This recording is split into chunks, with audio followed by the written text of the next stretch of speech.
बिस्मिल्लाहिर्रहमानिर्रहीम। नावल मसल्लत इज़ा कलम बिनते असलम, किस्त नंबर 34। लिखना मेरे मज़ार के कतबे पर ये हरूफ, मरहूम ज़िंदगी की हिरासत में मर गया। आज अलीम की कोर्ट में पेशी थी। नुमान ने बहुत कोशिश की थी मगर कानून हावी हो गया था। अलीम को सबसे ज़्यादा फ़िक्र अरीबा की थी। उसके बाद उसका क्या होगा? मिर्ज़ा के अल्फाज उसके कानों में गूंज रहे थे। जीप सुनसान रास्तों से कोर्ट जा रही थी जब अलीम को एक ख्याल आया, अगर वो भाग जाए तो। महताब आगे बैठा था। इसने चंद लम्हे सिपाहियों को देखा, फिर उसके पेट में टांग मारकर जीप से कूद गया। सर मुजरिम भाग गया। महताब ने नीचे उतर कर देखा तो वो सड़क पर भागने की कोशिश कर रहा था। वो भी उसके पीछे भागा। अलीम रुक जाओ वरना मैं गोली चला दूंगा। मगर इसे सिर्फ भागना था, सबसे दूर अपनी बहन के लिए। अलीम रुक जाओ। उसने पत्थर उठाकर महताब की तरफ फेंका जिससे वो बच गया। अलीम आखिरी बार कह रहा हूँ, रुक जाओ वरना गोली चला दूंगा। अलीम बुलेट गन से निकल चुकी थी। सफ़र तय करती अपनी मंजिल तक पहुंचकर वो अलीम की पुश्त को चीरती आगे निकल गई थी, मगर इसे फ़र्क नहीं पड़ा क्योंकि गोली कंधे पर लगी थी। अलीम रुक जाओ। वो नहीं सुन रहा था जब महताब के पीछे से एक और गोली चली जो अलीम के सीने के आर पार हो गई। महताब ने पीछे देखा तो कांस्टेबल मौजूद था। सॉरी सर, निशाना चूक गया। सामने अलीम खून में लथपथ लंबे लंबे सांस ले रहा था। जब तक महताब इस तक पहुंचता तब तक अलीम ज़िंदगी से रूठ गया था। ओ नो, ये नहीं होना चाहिए था। अभी आपको ब्रेकिंग न्यूज़ देते हैं। अलीम अहमद मैंने नुमान शराजी के पर्सनल असिस्टेंट, जिस पर चंद दिन पहले कत्ल का इल्ज़ाम लगा था, पुलिस ने इन्हें रंगे हाथों पकड़ा था। उनका इनकाउंटर कर दिया गया है। जी हाँ, आज सुबह जब पुलिस इन्हें कोर्ट ले जा रही थी तो उन्होंने फ़रार होने की कोशिश की, जिसके नतीजे में इन्हें शूट कर दिया गया। पुलिस एक के बाद एक शराजी से जुड़े लोग पुलिस के घेरे में आते जा रहे हैं। और चंद दिन पहले एसपी मिर्ज़ा के बयान जिनमें उन्होंने कहा था कि सब जानते हैं कि लाहौर की तबाही के पीछे किसका हाथ है, और आज पुलिस के हाथों नुमान शराजी के पर्सनल असिस्टेंट का इनकाउंटर करके ये बात साबित कर दी है कि वो नुमान शराजी को ओपन चैलेंज कर रहे हैं। टीवी पर आती खबर सुनकर नुमान के हाथों से फ़ोन गिर गया था। सामने टीवी पर अलीम की डेड बॉडी दिखाई जा रही थी। वो सोफे पर गिर गया था। नो, मनाल भी यही खबर न्यूज़ सुन रही थी। वो बेहोश होकर गिर गई थी। मनाल, मगर इसे होश नहीं आ रहा था। कॉल दी रिसीव रेस्क्यू राफे इसे रेस्क्यू में हॉस्पिटल ले जाया जा रहा था। वहाँ जाकर इन्हें पता चला इसे नर्वस ब्रेकडाउन हुआ है। चंद घंटे के बाद इसे होश तो आ गया मगर वो पत्थर हो गई थी। इसे अलीम की याद आ रही थी। महताब मिर्ज़ा दानियाल पर गुस्सा आ रहा था। मैं अरीबा से दूर नहीं जाना चाहता और ना ही तुमसे। यस मनाल, I love you, will you marry me? वो जान है मेरी। दिल टूटा है या हॉस्पिटल में सर फूटा है, इस्तेमाल करना है मेरा। जंग अगर मोहब्बत से होती है तो मुझे ये पूरा यकीन है कि सिकंदर आज़म भी हार जाता। वो चीखने रोने लगी थी। नो नो, जब इसे अपने ज़मीर की आवाज़ सुनाई देने लगी। शर्म आनी चाहिए तुम्हें मनाल, लानत है तुम पर। मोहब्बत जैसे पाकीज़ा लफ्ज़ इस्तेमाल किया तुमने। तुम्हें जाना चाहिए। क्या तुम्हें अलीम से मोहब्बत नहीं थी? तुम्हें अलीम से मोहब्बत थी, फिर भी धोखा दिया इस महताब के लिए। क्या जो तुझे छोड़ गया था, मोहब्बत पर दोस्ती को तरजीह दी और मोहब्बत का कत्ल कर दिया। वो कानों पर हाथ रखती नहीं चला रही थी जब इसे आवाज़ आई, मनाल। इसने नज़र उठाकर देखा तो ब्लैक 3 पीस सूट में मलबूस सजा संवरा उसका रूप सामने खड़ा था। अलीम, ये क्या कर दिया? मोहब्बत में मेरी जान ही ले ली। नहीं अलीम, मैंने महताब का साथ इसलिए दिया क्योंकि वो लोग नुमान शराजी को पकड़ना चाहते थे। इसने कितने लोगों को हर्ट किया था। दानियाल, फरी, नशीन कितने थे।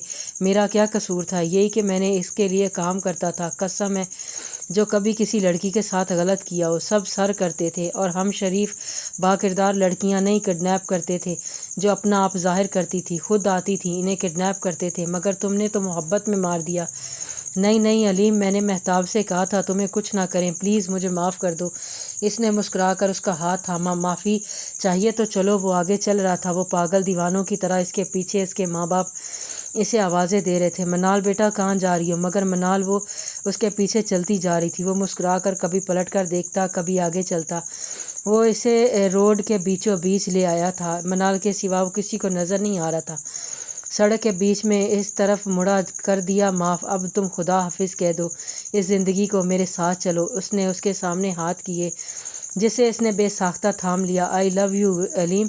वो हंस दिया था। वो इसे घूर रही थी जब फुल स्पीड से आती गाड़ी मनाल को हवा में उछाल चुकी थी। मनाल, उसके वालिदैन सड़क किनारे चला रहे थे। खून में लथपथ मनाल का वजूद आखिरी सांसें ले रहा था। آخر اس نے دم توڑ دیا۔ علیم اسے بھی ساتھ لے کر گیا تھا۔ لوگ حیرت سے اس دیوانی کو دیکھ رہے تھے جو روڈ ایکسیڈنٹ میں مر گئی تھی۔ بیت جائے گی یہ رتیں بھی، نہ مانو پھر تولتے رہنا، چلے جائیں گے نہ مڑ کر آئیں گے، پھر چاہے در کھولتے رہنا، رک جانا ہے سانس مک جانا جان ہے، پھر مٹی پھر رولتے رہنا۔ منال کی موت کی خبر حیرت بن کر ان تینوں پر اتری تھی۔ پہلے علیم کا انکاؤنٹر، پھر منال کا روڈ ایکسیڈنٹ۔ یار اتنی محبت! منال نے اس کے بغیر دوسرا سانس تک نہیں لیا۔ مہتاب کی حالت بری تھی، اس کی بیسٹ فرینڈ تھی، وہ جانتا تھا وہ شرمندہ تھی۔ علیم کے انکاؤنٹر کے بعد مرزا پر تھوڑی سی انکوائری بیٹھ گئی تھی جس پر وہ دلیلیں دے دے کر تھک گیا تھا۔ ان کا ارادہ علیم کو مارنے کا نہیں تھا، کانسٹیبل کی غلطی تھی۔ بہرحال وہ مجرم تھا جو فرار ہونے ہی کی کوشش کر رہا تھا۔ اکتا کر وہ دانیال کو ذمہ داری سونپ کر گھر آ گیا تھا۔ اسے گھر کوئی گھنٹہ ہی ہوا تھا جب اس کا فون بجا۔ السلام علیکم۔ وعلیکم السلام بیٹا، میں فاطمہ بھی بات کر رہی ہوں۔ یکدم اٹھ بیٹھا تھا۔ جی دادی۔ بیٹا ہیر کو 3 دن سے بڑا تیز بخار ہے، اسے منع کیا تجھے بتانے سے، مگر آج تو صبح سے بھی ہوش ہی نہیں آ رہا اسے۔ کیا مجھے کیوں نہیں بتایا؟ وہ پریشانی سے اٹھ بیٹھا۔ ہیر کہہ رہی تھی تم پہلے سے بہت پریشان ہو اپنی وجہ سے، اور نہیں کرنا چاہتی ہوں۔ پاگل ہے وہ، میں آ رہا ہوں، ابھی آ رہا ہوں۔ تھکا ماندہ ہی وہ جھنگ کے لیے نکل گیا تھا۔ جھنگ پہنچتے پہنچتے اسے رات ہو گئی تھی۔ 8 بجے کے قریب وہ حویلی پہنچا تو آدھا گاؤں تاریکی میں ڈوبا تھا۔ اس نے دروازہ کھٹکھٹایا تو فاطمہ بی نے کھولا، جو شاید اسی کا انتظار کر رہی تھی۔ بڑی بی، آپ اب تک جاگ رہی ہیں؟ ہاں، میں نے کسی کو بتایا نہیں، ورنہ وہ ہیر کو بتا دیتی اور وہ مجھ سے ناراض ہو جاتی۔ پھر بھی آپ عمل یا دائم کو کہہ دیتی۔ اسے برا لگا تھا وہ اب تک جاگ رہی ہیں، حالانکہ شہر میں وہ رات 1-2 بجے بھی آتا تو ہیر جاگ رہی ہوتی تھی، اور ابھی تو 8-9 بجے تھے۔ مگر گاؤں کی اوقات شہر کے اوقات میں بہت فرق ہوتا ہے۔ عمل تو اسی دن کی گئی ہے جب ہیر آئی تھی، وہ بھی واپس نہیں آئی، اور دائم بھی اسے اگلے دن ہی پڑھنے چلا گیا تھا۔ اسے حیرت ہوئی تھی۔ فاطمہ بھی اس کے لیے کچن سے پانی لینے گئی، جو اس نے منع کر دیا۔ ہیر کا بخار کیسا ہے؟ ویسا ہی ہے، اتر ہی نہیں رہا۔ ڈاکٹر کہہ رہی تھی اس حالت میں اتنی لاپرواہی ٹھیک نہیں ہے، اور تو نے بھی دھیان نہیں دیا۔ دادی کی بات وہ ٹھیک سے سمجھ ہی نہیں پایا تھا۔ انہوں نے کہا کیا؟ اسے بس اوپر جانے کی جلدی تھی۔ آئیں بڑی بھی، آپ کو آپ کے کمرے میں چھوڑ دوں۔ انہیں کمرے میں چھوڑنے کے بعد وہ اوپر ہیر کے کمرے میں آیا تھا۔ سارا کمرہ اندھیرے میں ڈوبا تھا اور وہ خود کمبل میں گٹھری بنی سو رہی تھی۔ اس کے ساتھ بیڈ پر نیم دراز ہوئے اس نے کمبل ہٹا کر اس کے ماتھے پر ہاتھ رکھا جو جل رہا تھا۔ او مائی گاڈ! مرزا نے اس کا رخ اپنی جانب کیا۔ ہیر وہ دوائی ٹیمپریچر کی وجہ سے اسے ہوش ہی نہیں آ رہا تھا، بس اوب رہی تھی۔ وہ نیچے کچن میں آیا، ٹھنڈا پانی نکالا، پٹی تو اسے نہیں ملی، اس لیے اپنا رومال ہی نکالا۔ اوپر آیا، اللہ کرے تمہاری چچی کو دل کا دورہ پڑے، وہ اس کی ٹھنڈی پٹیاں کر رہا تھا۔ یہ تم نے اچھا نہیں کیا، اتنی بیمار ہو اور مجھے بتایا بھی نہیں، فون پر بات بھی نہیں کی۔ مجھے کیوں لگتا ہے تم نے مجھے معاف نہیں کیا، بس مجھے جتا رہی ہو کہ معاف کر دیا ہے، مگر مجھے تم سے کچھ اور بھی کہنا تھا۔ آج مجھے تم سے محبت ہو گئی ہے، سچی۔ آج جب منال اور علیم کی ڈیتھ ہوئی تو احساس ہوا کسی کو کھونا کتنا تکلیف دہ ہوتا ہے، اور میں تمہیں کھونا نہیں چاہتا۔ مجھے تم سے نفرت تھی، پھر ہمدردی ہوگی، اور کب محبت میں بدل گئی پتہ ہی نہیں چلا۔ ابھی نیو ایئر میں 1 ماہ پڑا ہے۔ دادی صحیح کہتی تھی، تم محبت کرنے پر مجبور کر دو گی، اور اب میں دادی سے ڈھنکے کی چوٹ پر کہوں گا مجھے میری بیوی چاہیے۔ ہیر اسے کون سا سن رہی تھی جو مزے سے اپنا حال دل سنا رہا تھا، پر اسے تو سکون چاہیے تھا نا، وہ اس کے پاس ہے اور وہ اس کی ذمہ داری کر رہا ہے۔ اچانک ہیر نے کروٹ لی تو اس کے ساتھ جڑ گئی اور بڑبڑانے لگی۔ بی بی اپنی دادی کا نام لیتی وہ اس میں سمٹتی جا رہی تھی۔ مرزا نے بھی اس کے گرد حصار باندھ لیا تھا، اس کے کان کے قریب جھک گیا تھا۔ مرزا ہوں، وہ پھر غنودگی میں چلی گئی تھی۔ اس نے ہاتھ بڑھا کر میڈیسن اٹھائی، وہی گاؤں کی ڈسپنسری کی میڈیسنز، ساتھ ایک ٹیسٹ رپورٹ بھی تھی جس پر لکھی میڈیسن پڑھ کر وہ حیران رہ گیا۔ اس نے ایک نظر ہیر کو دیکھا۔ ہیر مجھے ایک بات بتاؤ۔ ہیر اسے ہوش نہیں آ رہا تھا۔ اس نے گوگل پر کچھ سرچ کیا، مل جانے پر اس نے گہرا سانس لیا۔ صبح سب سے پہلے ہم یہاں سے جائیں گے، میڈیسن چٹ پر لکھی میڈیسن اسے شک میں ڈال گئی تھی۔ نعمان اسٹڈیز کے صوفے پر آنکھوں پر بازو رکھے لیٹا تھا، آنکھیں ضبط سے لال تھیں۔ کبھی ارمان کی صورت سامنے آتی تو کبھی علیم کی۔ فریحہ شام سے اسے اسی کنڈیشن میں دیکھ رہی تھی، پھر ہمت کی اس کے پاس صوفے پر بیٹھ کر اس کا سر اس کے سینے پر رکھ دیا تھا۔ مجھے بھی بہت دکھ ہے علیم کے جانے کا، یہ بھائی نے غلط کیا، مگر اس نے مرڈر کیا تھا۔ نعمان نے اس کے بالوں میں انگلیاں پھنسا کر چہرہ اوپر کیا۔ وہ سب تمہارے بھائی کا پلان تھا، جانتی ہو علیم نے کتنے مرڈر کیے تھے؟ 16 لوگوں کو مار چکا تھا، آج تک अपने नाखून का टुकड़ा तक नहीं छोड़ा था पीछे, और तुम्हें लगता है वो हथियार और लाशों के साथ पकड़ा जाता? फरीहा को तकलीफ़ हो रही थी, इसलिए इसने रोते हुए नुमान को देखा। You are hurting me. Numan ने फ़ौरन उसके बाल छोड़ दिए, जेब से एक इंजेक्शन निकाला। मैं मिर्ज़ा को उसकी सज़ा दूंगा, मैं इसे मार दूंगा, फिर चाहे मुझे फांसी क्यों ना हो जाए। फरीहा ने खौफ से उसकी जानिब देखा, मगर इससे पहले ही उसकी गर्दन में कुछ चुभा। उसकी आंखों के सामने अंधेरा छा रहा था, वो फिर नींद में चली गई। नुमान ने रुख बदल कर इसे सोफे पर लिटाया, उसके माथे को छुआ। बहस नहीं करना चाहता था, और होश में तुम रो रो कर मेरा सर खा लेती, इसीलिए बेहोश कर दिया। लेकिन अब मिर्ज़ा नहीं बचेगा। सुबह जब हीर की आंख खुली तो अपने आप को किसी के मजबूत हिसार में पाया। ब्लैक शर्ट उसने नज़र चेहरे की जानिब की तो वो बेड ग्राउंड से टेक लगाए सो रहा था। बाबू वो आज फिर उसके चुंगल से निकलने की अनथक कोशिश कर रही थी, जो हो ही नहीं रहा था। मिर्ज़ा ने जब आंखें खोली तो मासूमियत से मैमूर बुखार से कमलाया चेहरा इसे हैरत से देख रहा था। उसने फ़ौरन उसका माथा छुआ। बुखार उतरा, जिस पर वो शर्मिंदगी से नज़रें झुका गई। उसने इधर उधर देखा, उसका दुपट्टा ना जाने कहाँ था, इसे होश कहाँ थी। बाल भी बिखरे पड़े थे। मिर्ज़ा ने प्यार से उसके बाल कानों के पीछे किए, उसकी नाक हल्की सी दबाई। तुम बहुत क्यूट लग रही हो, जल्दी से तैयार होकर नीचे, और मैं तुम्हारी चच्ची से नाश्ता बनवा लूँ। हमने जाना है, कहीं तुम्हारा चेकअप करवाना है। इसने हैरत से इसे देखा। चेकअप मतलब मुआयना। उठो, इसे कहकर उठ भी गया था, खुद भी उठ गया था। वो अभी भी बेड पर बैठी सोचे जा रही थी जब वो फिर बोला, मैं वाशरूम में लेकर जाऊंगा। नहीं, मैं चली जाऊंगी। इसे वाशरूम में भेज कर जब वो नीचे आया तो चची साथ में बड़बड़ा रही थी और नाश्ता बना रही थी। एक तो वो अमल, वो भी चली गई, ऊपर से यतीम आ गई, फिर से बीमार होकर बैठ गई है। मिर्ज़ा ने आंखें सुकेड़ कर इसे देखा। मैंने नहीं कहा था, जब आप मेरे घर पर आकर मेरी फ्रिज खोलकर कुछ भी निकाल लेती थी तब वो हीर बड़ी अच्छी लगती थी। आज जब उसकी बारी आई है तो बड़ी बात आ रही है आपको। और हाँ, प्लीज़ अपने इन हाथों से मेरी बीवी के लिए नाश्ता मत बनाइएगा, मैं खुद बना लूँगा। मुझे ये बताइए दलिया कहाँ है? चची ने हैरत से इसे देखा।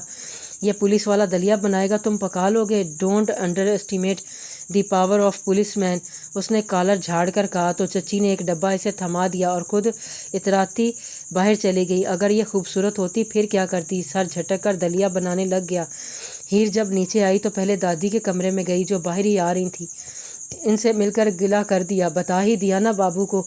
जिस पर दादी ने इसके गाल पर बोसा दिया। मेरी प्यारी हीर। चची कुर्सी पर बैठी थी। हीर चुपचाप किचन में चली गई, जहाँ सामने का मंजर इसे बेहोश कर देने वाला था।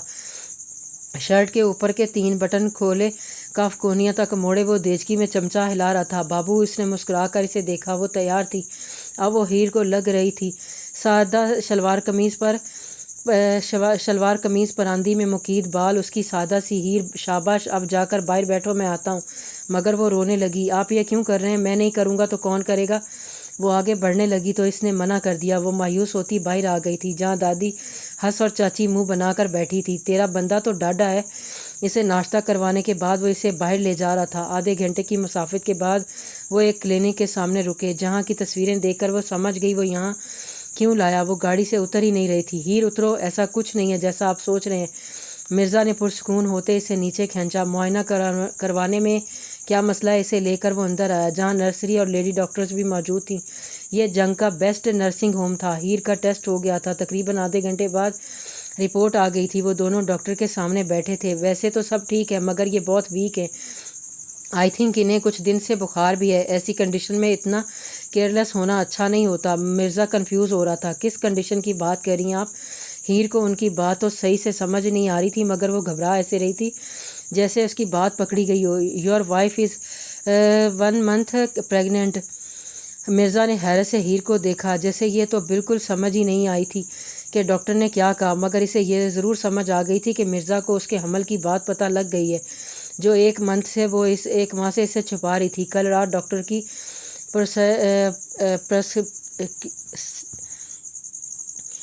प्रोस्क्राइब कर दिया था। मेडिसिन, उसकी दवाइयाँ भी थीं जिस पर इसे शक हुआ था। उसके लिए वो इसे यहाँ लाया था। इससे पहले मिर्ज़ा कुछ कहता वो उठकर बाहर आ गई थी। थैंक यू डॉक्टर, ये बस कंफर्म करना था। वो बाहर आया तो हीर गाड़ी में बैठी थी। इसे बिना कुछ कहे वो इसे हवेली वापस ले आया था। क्या कहा डॉक्टर ने? कमज़ोर है, ख्याल रखना पड़ेगा। इसने सीढ़ियों से जाती हीर को देखकर कहा। इन्हें बताकर वो भी इसके पीछे ही ऊपर आया था, जहाँ वो बेडशीट मुट्ठियों में जकड़े रो रही थी। उसने बाजू से पकड़कर इसे अपने सामने किया। क्यों छुपाया मुझसे? क्योंकि क्या छुपाया, अभी पता चला। मिर्ज़ा ने आंखें सुकेड़ कर इसे देखा। अभी पता चला 1 महीना हो गया। गांव के डॉक्टर ने बताया था तो दवाइयाँ लिख कर दी थी। कैसे पता नहीं था। इसके चिल्लाने की आवाज़ नीचे तक आ रही थी। चाची ऊपर जाने लगी। जब दादी ने रोका, उनका आपसी मामला है, सही से नहीं बताया, इन्हें बस दवाइयाँ ही दी थी। मिर्ज़ा का पारा हाई हो गया। हो ही नहीं सकता, बड़ी बी को मालूम ना हो ही नहीं सकता। जब इन्हें पता था तो तुम्हें कैसे नहीं। सच बताओ, क्यों झूठ बोला मुझसे? घर पर भी तबीयत ख़राब थी, कमज़ोर थी। मैंने पूछा तो कह दिया हमेशा से ऐसी थी। बोलो, इतनी बड़ी बात क्यों छुपाई मुझसे? मेरी औलाद की खबर मुझसे ही छुपा कर रखी तुमने। वो इसे कंधों से झंझोड़ रहा था। क्योंकि मैं नहीं चाहती थी कि जिस तरह मैं आप पर मुसल्लत हूँ, इस तरह से आप मेरे बच्चे को भी खुद पर मुसल्लत समझें। क्योंकि वो आपके लिए मोहब्बत नहीं, सिर्फ तरस की निशानी है जो आपने मुझ पर खाया था। मिर्ज़ा का शक यकीन में बदल गया था। मुझे पता था, मुझे लगता था कि तुमने मुझे माफ़ नहीं किया। कोई खलिश, कोई रंजिश अभी भी दिल में है। मुझे इस हमदर्दी है, मुझे इस पर तरस आता है कि गैर तालीमी याफ्ता क्यों रह गई हैं। मुझे हमदर्दी है, मोहब्बत भी हो जाएगी। जब मोहब्बत नहीं थी तो क्यों आए, क्या आए इतने करीब, इतना क्यों? वो फूट फूट कर रो दी थी। क्योंकि मैं तुम्हें तुम्हारा हर हक देना चाहता था और मुझे तुम दे दिया ना। अब कुछ नहीं चाहिए, ना मेरा हक, कोई हक, ना मेरे बच्चे का। आंसू पोंछ कर वो बैठ गई थी। हीर, ये मेरा भी बच्चा है। नहीं, ये सिर्फ़ और सिर्फ मेरा बच्चा है, सिर्फ हीर रजब का। वो इसे तनबीह कर रही थी। मेरा भी नाम हटा दिया। वो बिस्तर पर लेट गई। इसे चक्कर आ रहे थे। मिर्ज़ा चंद लम्हे इसे देखता रहा, फिर अलमारी के ऊपर से सूटकेस निकाला, अलमारी से उसके कपड़े निकाले। ये क्या कर रहे हैं आप? घर जा रहे हैं, आज ही घर जा रहे हैं। वो उसके कपड़े बैग में रख रहा था। क्यों? मुझे कहीं नहीं जाना, मुझे नहीं रहना आपके साथ। हर रोज़ तरस खाएंगे मुझ पर, मेरे बच्चे पर। उठो। वो उसका हाथ पकड़कर खींच रहा था मगर वो हिल ही नहीं रही थी। हीर, मुझे कुछ गलत करने पर मजबूर मत करो। मगर वो रोती अपना हाथ छुड़वा रही थी।